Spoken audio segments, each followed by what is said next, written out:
Michael Van Runkle for HotCars.com. I'm here at the Thermal Club in Indio, California for the Lamborghini Huracan Tecnica track debut here in the United States.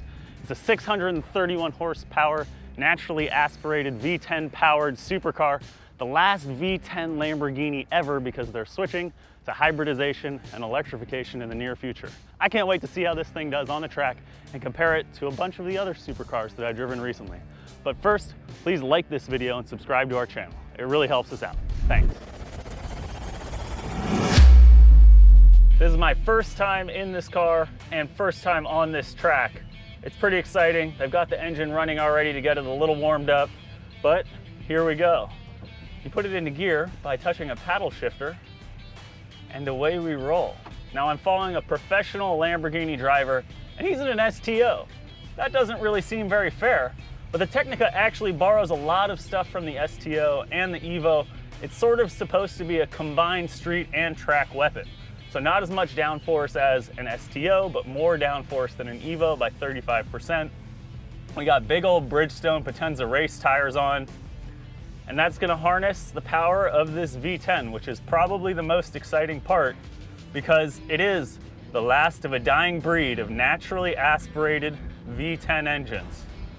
So we're probably gonna start here with a nice warm-up lap, get the tires a little hot, let all the fluids warm up. I do have air conditioning going, but just look at how nice this car is. The fit and finish is miles above an Aventador SVJ. I just drove an SVJ 2 weeks ago, and it was basically miserable. You can 100% tell that that car first came out in 2010. Actually, it was a 2011 model year, but it came out in 2010. This feels like a much more drivable car, and that's Lamborghini's goal because they want to make something that's great for lifestyle, but also great on the track.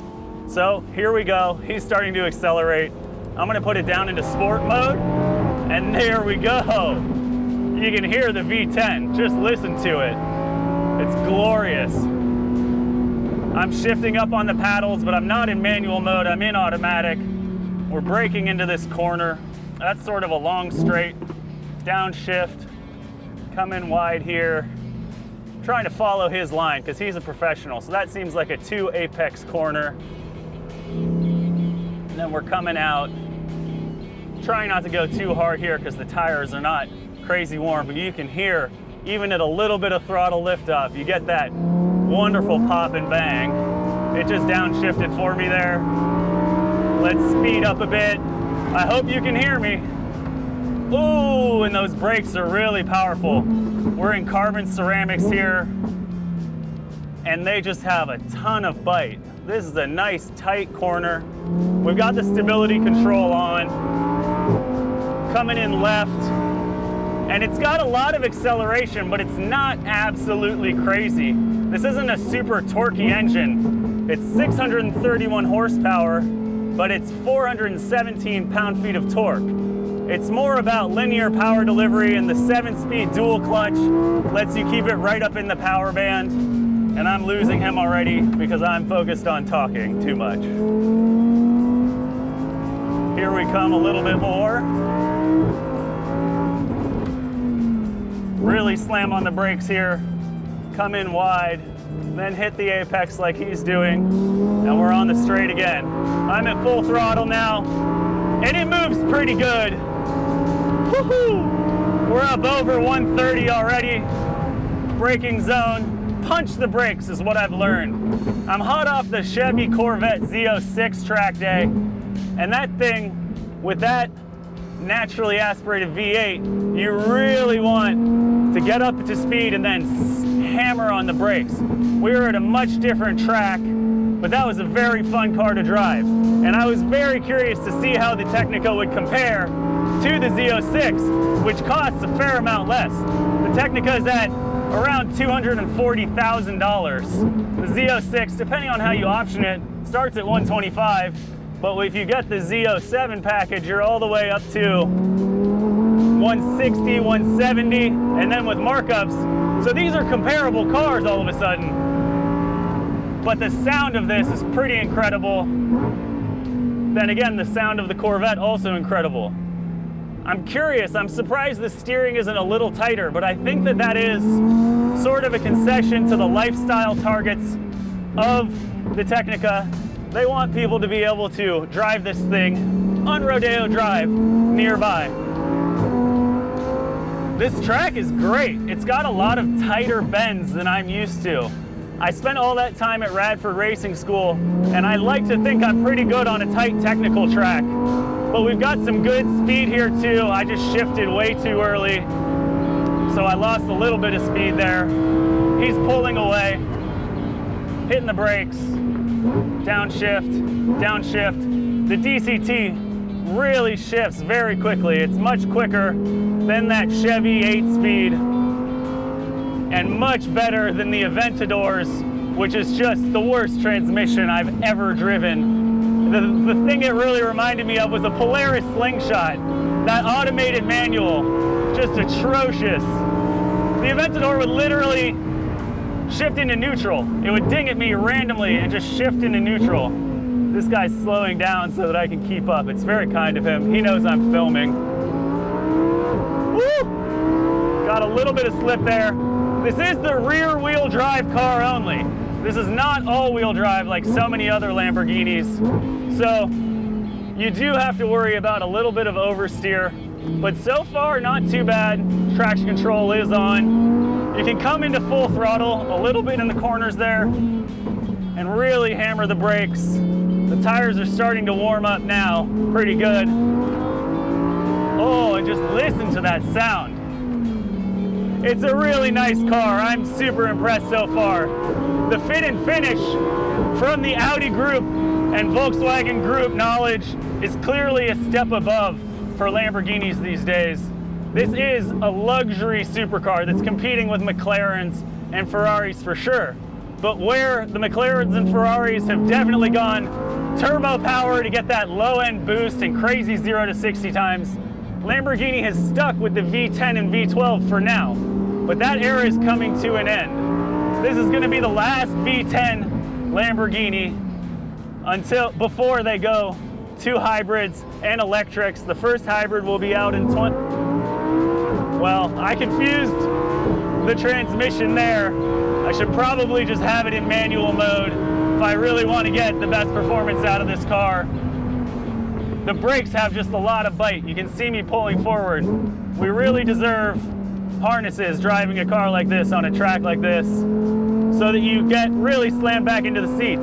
And the seats are comfortable. They're pretty nice. I'm nice and bolstered, but they're not so crazy that on a normal day you're just gonna be suffering.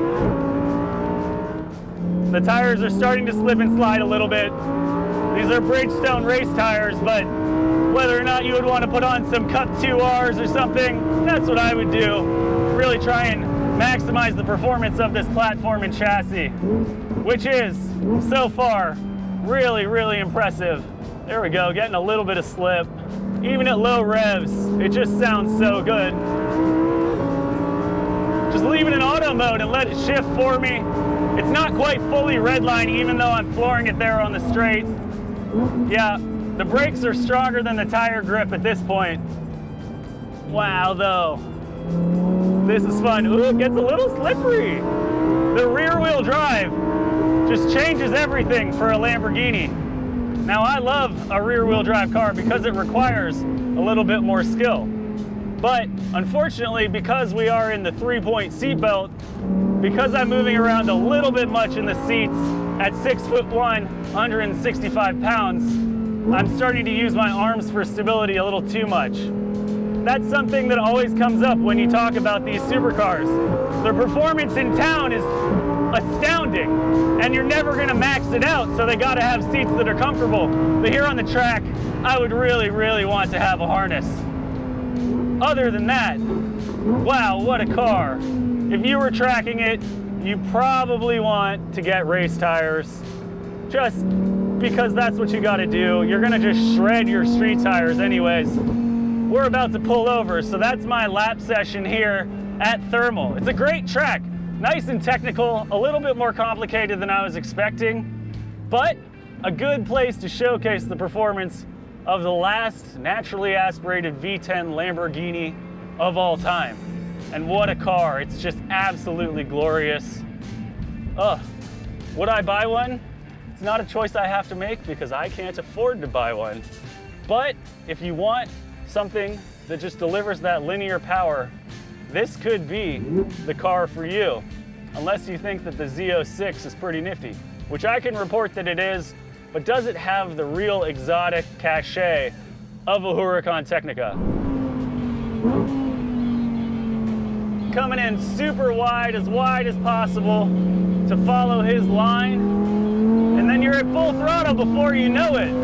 And then I short shifted because I don't know what I'm doing. Total amateur.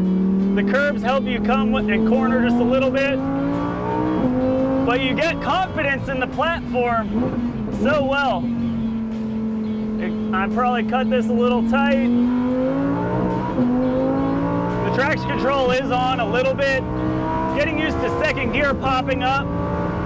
I took my hand off the steering wheel, so I hit fuel cutoff there again. We're braking early now to try and keep the tires a little bit happier. But you can see me coming a lot wider. This car, it's fun. I don't know if I'm going quite as fast as I would in a Z06, but this is a car that can do everything. Ooh, you can get it with like carbon doors, pull handles for the doors, which I love. This one is a little more trimmed for like daily life, which is sort of the point. Down into second, coming around. Here we go. Oh, in the straight.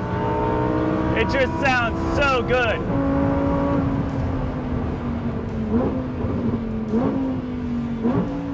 And I'm so confident in the car here.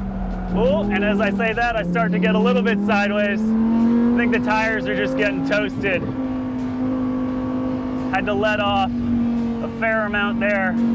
Keep my vision high. Visibility in the car is surprisingly good. It's a car that you can drive on the street, and I have driven one on the street. We're starting to catch up to some people here. It will oversteer on you if you let it, without a doubt, but it's predictable. And that fixed ratio steering is actually pretty good. It's a little light, a little bit light on the feedback. Fuel cutoff again. In second, I keep hitting fuel cutoff because it feels like it just wants to rev forever and ever and ever.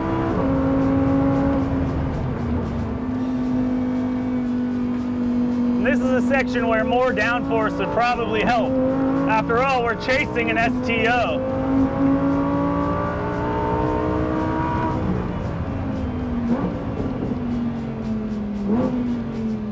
That's the checkered flag for my last session here in the Huracan Tecnica. Chasing an STO, probably not really fair. But you pop it down into Corsa, it sounds great, it does the job pretty damn well. And then, check it out, if I flip it up into Strada, silence. It's so quiet. And that's great because you're not gonna piss off your neighbors. The fit and finish is really nice. I've had AC going this whole time, it hasn't heated up. It's a very hot day at thermal, that's why they call it thermal. But it's a nice car. It looks really good in photos, and it looks pretty good in real life. It's toned down. It's Lamborghini's classy design. The STO may be a bit much, probably unpleasant on the street. Comparing it to the Corvette Z06, which I believe is its #1 direct competitor at the moment, it's definitely more exotic, even though Chevy has done such a great job with that car. But this, it's just on another level because of the V10. I've driven a Viper V10, so much torque, so much fun. But the way that they're able to package a car that is simultaneously capable of driving like that, like we just did on the track, and having a little bit of comfort and support for your back when you're driving in town, it's very impressive. I, of course, would need all the carbon in the world and it would end up costing like $300,000, but what a car, very impressed. I hope you learned something watching this about the STO and the Tecnica as I was chasing this much more high performance vehicle ahead of me. The sounds, the glory, it's all very emotional. It's not a V12, but we're celebrating the end of the V10 era. Thanks again for watching, and as always, before you sign off, please like this video and subscribe to our channel. It really helps us out.